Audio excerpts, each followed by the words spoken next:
I have always made the statement here on my channel that we all live a very short life.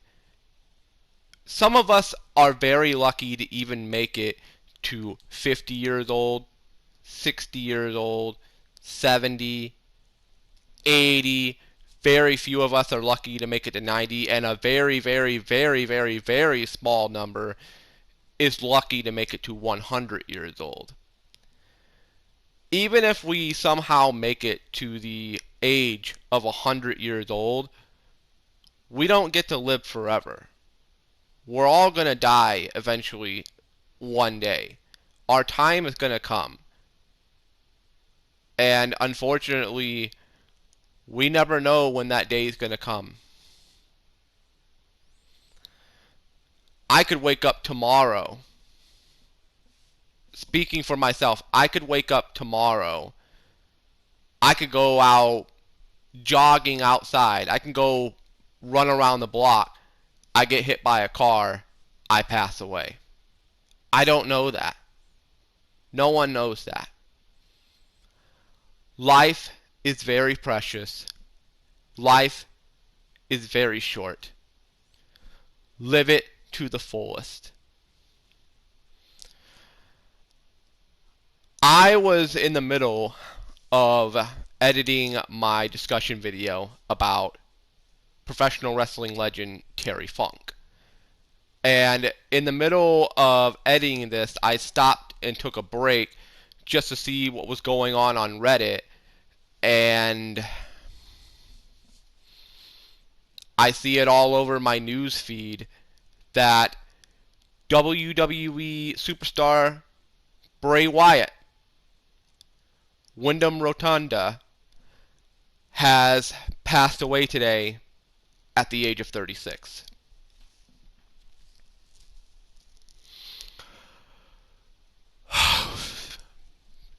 Oh, shit. To lose Terry Funk and Bray Wyatt in a span of 24 hours, on top of everything else that's happened, is just... Can the month of August please just come to an end already? Like, I know I stated in my discussion video about the Hollow Live graduations, I want the month of October to get here. At this point, I just want the month of September to get here. I just want September to get here. I want to get out of these final days of August. Because these final days of August, there is absolutely no positivity that's been going on at all. It's been all but negative. I don't know if it's some black magic voodoo spell that this final week of August is ongoing right now. But there has been nothing but bad shit going on. And I seriously want it to stop.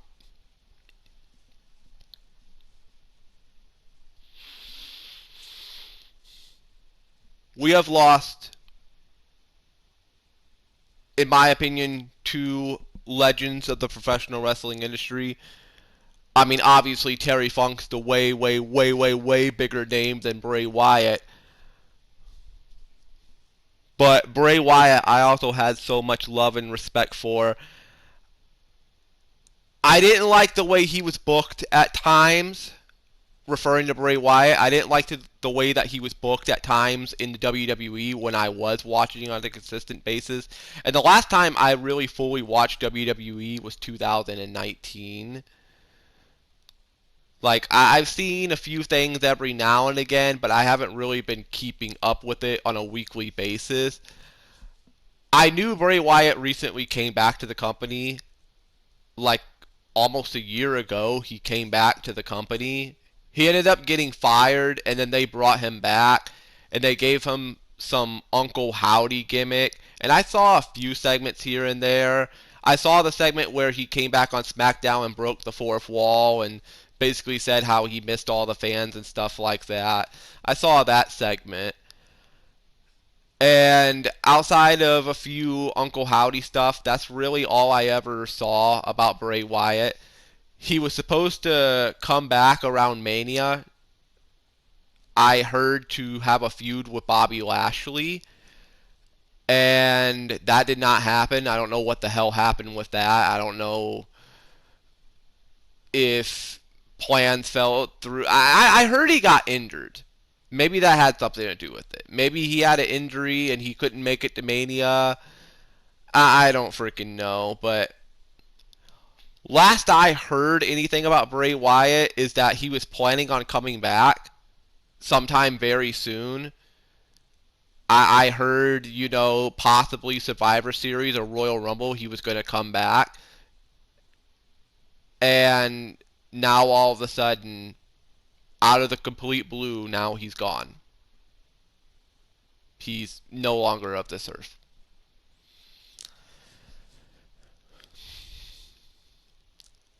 Bray Wyatt was one of those gimmicks in recent WWE time that really caught my attention.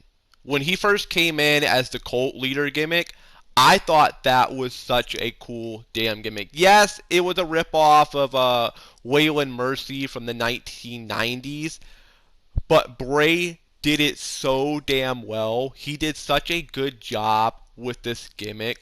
It got so massively over.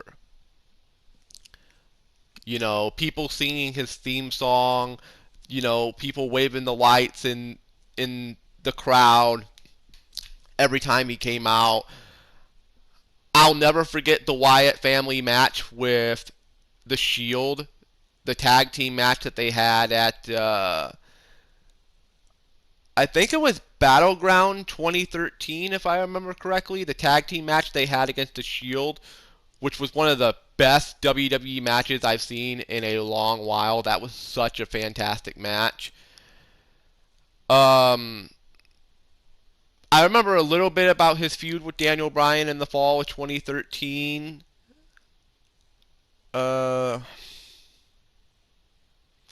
Actually, it might have been 2014 when they had the match with the Shield. I think it might have been 2014 because he came in around SummerSlam of 2013. So it was 2014 Battleground. I'm pretty sure it was Battleground 2014 when they had the tag match with the Shield. And then they ended up putting him in a feud with John Cena at WrestleMania 30, and of course we all know what happened there. Do do do do. And freaking Cena, quote unquote, elevated him. And Bray Wyatt was pretty much put in mid-card purgatory hell for pretty much the rest of his career up until 2017. 2017, late 2016, going into 2017 is where Bray Wyatt had a resurgence because of the whole Randy Orton storyline. He ended up winning the WWE Championship for the very first time. Had that match at WrestleMania with Randy Orton, which was it was pretty fucking bad. Let's just be completely honest. It was pretty fucking bad. He ended up losing the belt to Randy, and of course Randy lost the belt a month later to Jinder fucking Mahal. And Bray Wyatt went back to mid-card purgatory hell. He had a feud with broken Matt Hardy that never really got off the ground. Like, they could have made that a very interesting feud, and of course WWE, typical WWE booking, they fuck it up. And then Bray Wyatt went away, and then he came back. And instead of coming back as the cult leader, he came back as basically this Mr. Rogers Neighborhood equivalent character, but a darker, evil version of Mr. Rogers. One minute he's nice, and then the next minute he's like this fucking creature from hell. Like, I remember when he first came back with that gimmick, I said this has got to be the most stupid fucking thing they could ever do to Bray Wyatt. But the segment where he showed off the feed, all of a sudden my opinion immediately fucking changed. And it got to the point where every damn week I was tuning in just to see what the hell he was fixing to do with this feed, with the Firefly Funhouse segments. And then, he comes back at SummerSlam that year, has that match with Finn Balor, has that fucking bad ass entrance with the severed head as a lamp, which I thought was so fucking cool. Only for like a month later for them to bury him to Seth Rollins at Hell in a Cell and pretty much not only tarnish Bray Wyatt, but also tarnish the Hell in a Cell. Then he went into a feud with Seth Rollins after that. He won the Universal title.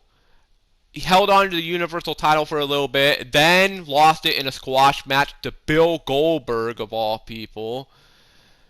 And after that, went into a feud with Randy Orton.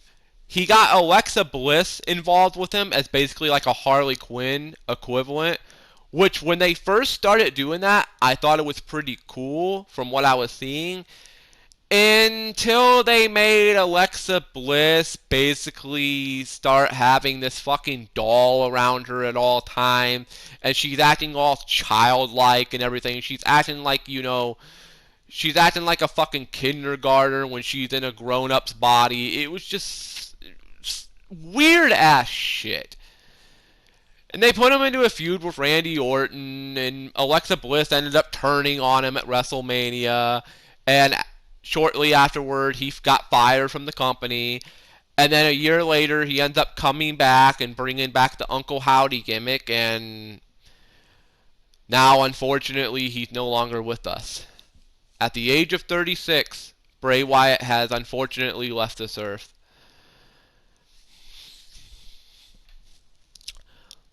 The last time I talked to my friend, Orbital Sigma, he used to tell me how he was such a fan of what Bray Wyatt was doing and how he wanted so badly for Bray Wyatt to get out of WWE and go to Hollywood and start making movies and stuff, or starring in movies.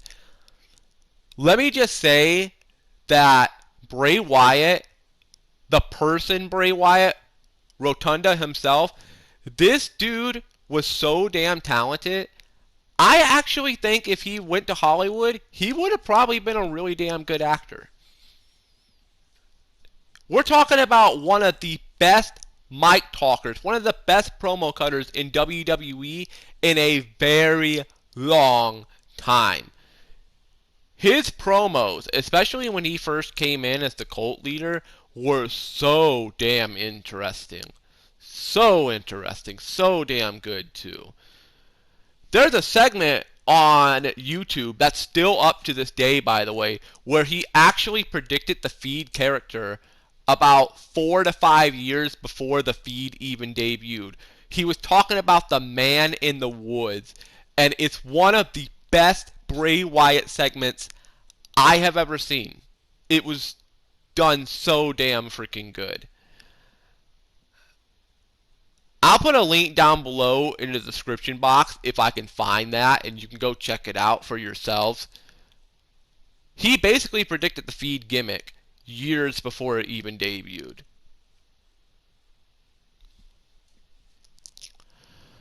Rest in peace to Bray Wyatt. My thoughts and prayers go out to the Rotunda family. I feel so bad for Bray Wyatt's dad having to bury his son at the age of 36. This is something no father should ever have to go through. I feel so bad for... I believe his father was Mike Rotunda. I feel so bad for him. My thoughts and prayers go out to the Rotunda family. My thoughts and prayers go out to anyone who was very close to Bray Wyatt. My thoughts and prayers go out to WWE fans of Bray Wyatt. I know I haven't been keeping up with the WWE, but this hurts. For me, this hurts. because I was a fan of Bray Wyatt. Before I stopped watching WWE, I was a big fan of Bray Wyatt. I was rooting for him in that Hell in a Cell match against Seth Rollins back in 2019. I wanted him to win that belt so badly in that match. And then, of course, they did what they did and ruined his character. Oh, sure, he won the belt in Saudi Arabia like a month later, but at that point, his character was pretty much fucking ruined to me. It's like, oh, he won the belt. Yay! Just to drop it a few months later to frickin' Goldberg in a squash match. Which, I don't have no problems with Goldberg, but I mean, you literally give Bray Wyatt the belt in Saudi Arabia just to have him drop it to Goldberg in, I believe, Saudi Arabia. Bray Wyatt wins the belt in Saudi Arabia and then loses the belt in Saudi Arabia to Bill Goldberg. Okay. That's all I really have to say about Bray Wyatt. This was completely sudden, out of the blue, just freaking bombshell. Like, losing Terry Funk was already a bombshell, and then just add on another freaking bombshell. Another freaking bombshell just dropped on the professional wrestling industry, and Bray Wyatt's gone. Again, thoughts and prayers to him, to his family, and to him, I say rest in peace. My condolences to your loved ones, to people who are affected by this. Sorry, I had to get something to drink. And then there's Terry Funk, who I actually got to meet one time as a kid. I got to meet Terry Funk at a WWF fan convention back in 1998 when he first came back as Chainsaw Charlie. I only met him one time. And I was so young that I don't really remember my interaction well with him. But I do remember talking to him for a little bit, and I do remember getting my autograph book. I got my autograph book signed by him. So he actually put his signature down in an autograph book that I had of a bunch of WWF/WCW wrestlers. Unfortunately, I lost that autograph book when I moved down here to the state of Tennessee. And it sucks because, God, I would love to have that book. I had so many legendary autographs in there. So many autographs of people who are no longer on this planet.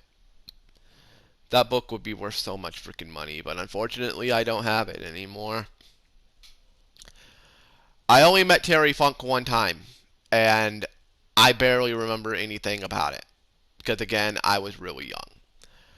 My father, on the other hand, knew Terry Funk personally. As a matter of fact, him and Terry Funk actually drank together at a bar. He had a picture that he took of him and Terry Funk at some bar. I don't exactly know where. He didn't tell me exactly where it was. It was at some bar. And him and Terry Funk just happened to be in the bar at the same time. And they had a drink together. And they took a picture together. And my dad had the picture of him and Terry Funk signed by Terry Funk in a picture book that he had at his house. And he actually had that picture book with him when we moved down here to Tennessee. And I really fucking wish I had that picture, but unfortunately, when my father passed away, the will that he had written for me and my sister, unfortunately, one of our family members came in, rewrote the will in their name, and they basically got like 95% of everything, and I only got like 5%. I didn't get the picture book, unfortunately. So I lost that picture. I don't know where the hell it's at now. It might be fucking gone for all I know. It might be gone. They might have threw it away. But I remember him showing me the picture, and he turned it around, and sure enough, autographed by Terry Funk, the actual Terry Funk signed the picture. And I thought that was the coolest damn thing in the world. My dad had a drink with the Terry Funk at a bar. Ain't that badass or what? And as for Terry Funk, you want to talk about one of the greatest legends in the history of the professional wrestling industry. This is a man that had been a part of the professional wrestling industry for over 50 years, dating all the way back to the early 1970s when he first came into the professional wrestling industry, all the way up until his death. The man was still wrestling. He was still an active wrestler, even at the age of 79 years old. I know the man's probably had a million retirements in the professional wrestling industry. I mean, this is the same Terry Funk that wanted to retire in the 90s, wanted to retire in the 2000s so many times, wanted to retire in the 2010s so many times, wanted to retire in the 2020s a few times. And every time, he kept coming back. He kept coming back. He kept coming back. And most of it has to do with the fact that, unfortunately, he wasn't making enough money to meet ends meet. He wasn't making enough money to keep a roof above his head, food in his belly, clothes on his back. So unfortunately, he kept having to come back to the professional wrestling industry and be an active wrestler. Now, I didn't get to see that much of Terry Funk as an active wrestler.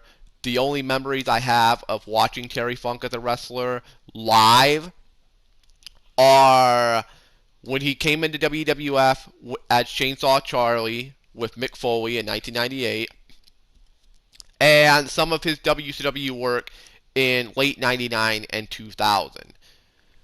And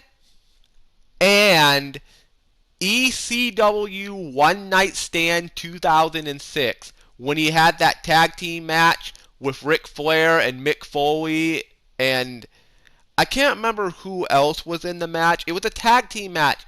It was him, Ric Flair, Mick Foley, and somebody else, but I can't remember who it was off the top of my head.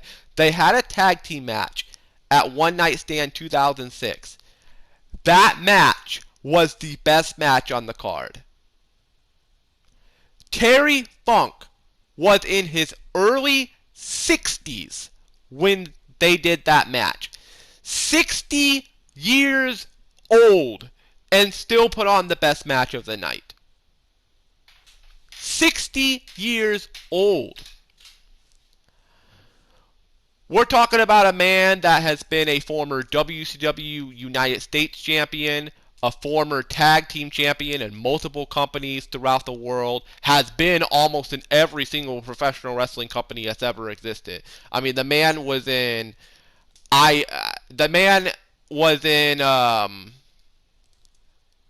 he was in New Japan Pro Wrestling for a short time. He was in the NWA. He was in the US AA. He was in WCW. He was in ECW. And he's one of the originals of ECW, by the way. Obviously, the WWF. He made a few appearances in WWE when they changed the name. He might have made an appearance in TNA for all I know. I don't know if he ever actually appeared in TNA, but I would not be surprised if he did. The man was literally everywhere. Everywhere as a professional wrestler. He has worked in every single major wrestling promotion that has ever existed. Won so many titles. Was an NWA World Heavyweight Champion, I believe in, was it 1979 or 1981? I can't remember exactly which year it was. The man was a World Heavyweight Champion of NWA, back when NWA was white fucking hot. I'm talking the peak of their popularity. This man was made a world champion. One of the greatest.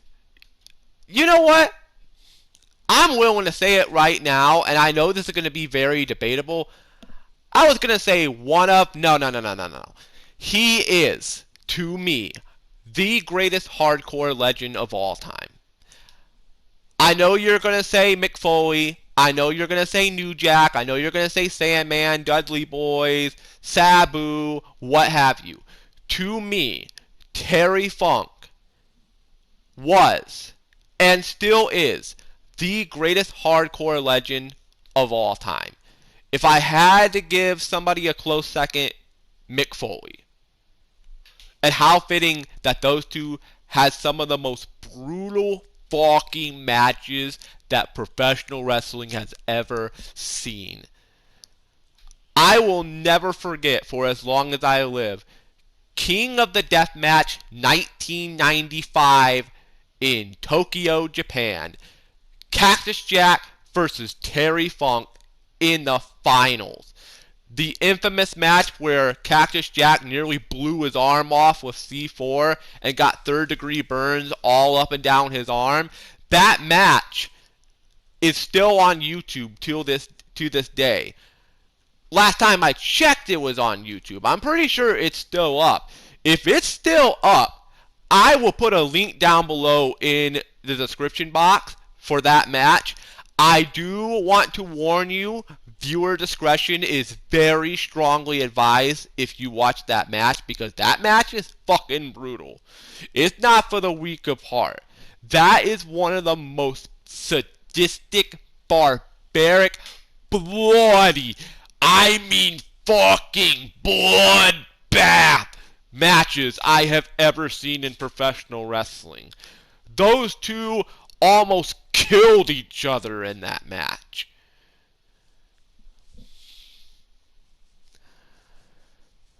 Speaking of Mick Foley, I feel so bad for Mick Foley. I mean, first you lose Bray Wyatt. Well, that's not the first thing, but let me rephrase this. You lose Bray Wyatt, who you're best friends with in the professional wrestling industry, and on top of that, you lose somebody who was like a brother to you. Cactus Jack, Mick Foley, and Terry Funk were so close. They were such good friends that even though they weren't related by blood, Mick Foley looked up to Terry Funk like a brother, like a family member. So to Mick, losing Terry Funk had to feel like losing a brother. My thoughts and prayers go out to Mick Foley right now. I know he's got to be absolutely fucking heartbroken right now. Both at the loss of Terry Funk and Bray Wyatt. My favorite Terry Funk moments, obviously, 1995 King of the Death match against Mick Foley in Japan. Obviously, when he came in as Chainsaw Charlie, wielding the fucking chainsaw in 1998. I know he said in shoot interviews that he hated that gimmick.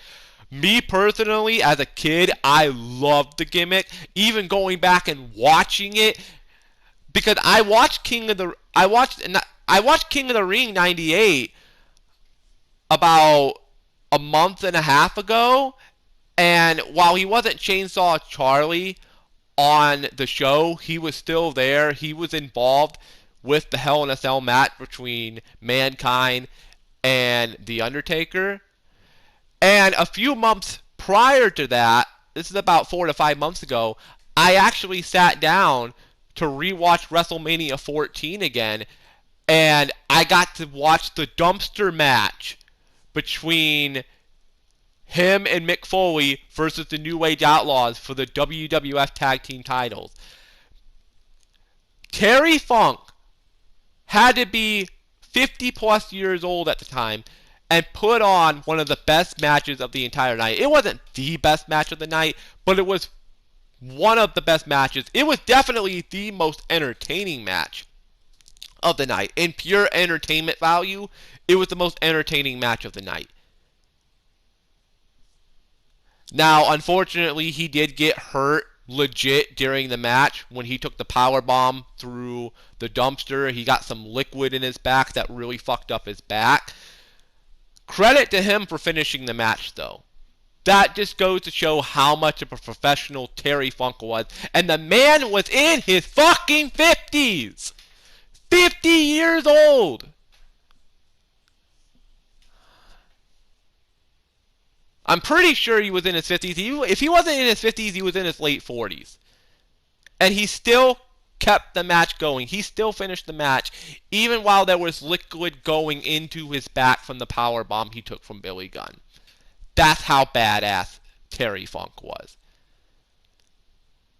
His matches in ECW, I mean, sorry about that. I dropped my freaking Xbox controller. Sorry about that.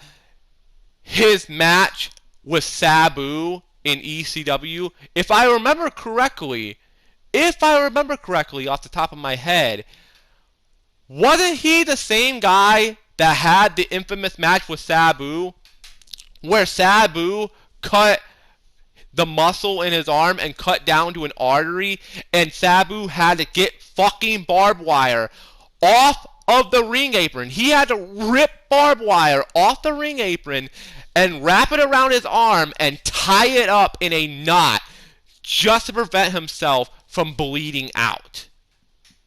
I'm pretty sure it was the exact same match. Oh man.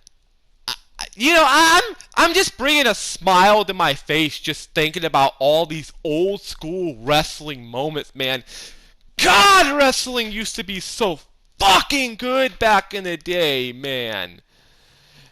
It's such a shame that we're never going to get stuff like that ever again. We're never going to see wrestling like that ever again. And that really fucking upsets me. Yes, I know that there were successors after ECW, like CCW and stuff like that, but they went extremely overboard with their violence, even to the point where I was like, okay, you guys are seriously going way too fucking far. You're doing things that even ECW would not dare to do.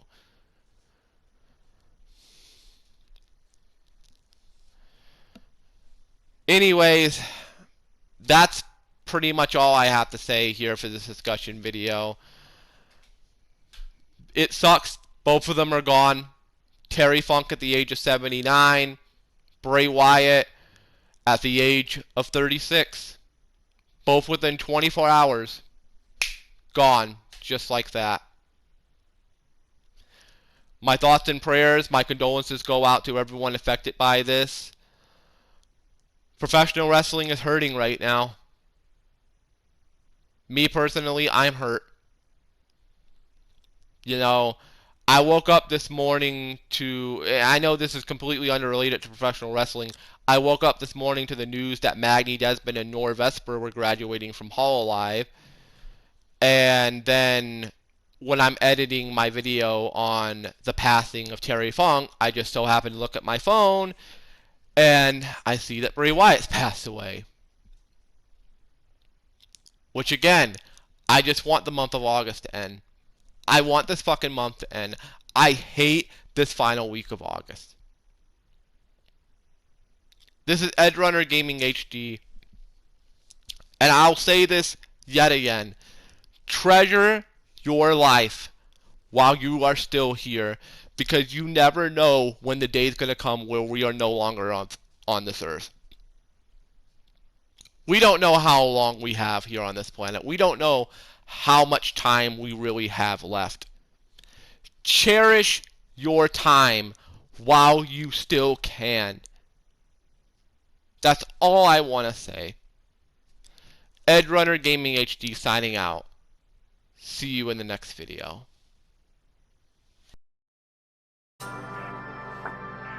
They will find me through the flames, flames that run down through my veins. I will make the city burn. We're not planning to return. Trying so hard to be free, to make you see what I see. Hold on to your wishes if you can't hold on to me. Forgive me for letting you down. Forgive me for letting you down again. I guess I'm not strong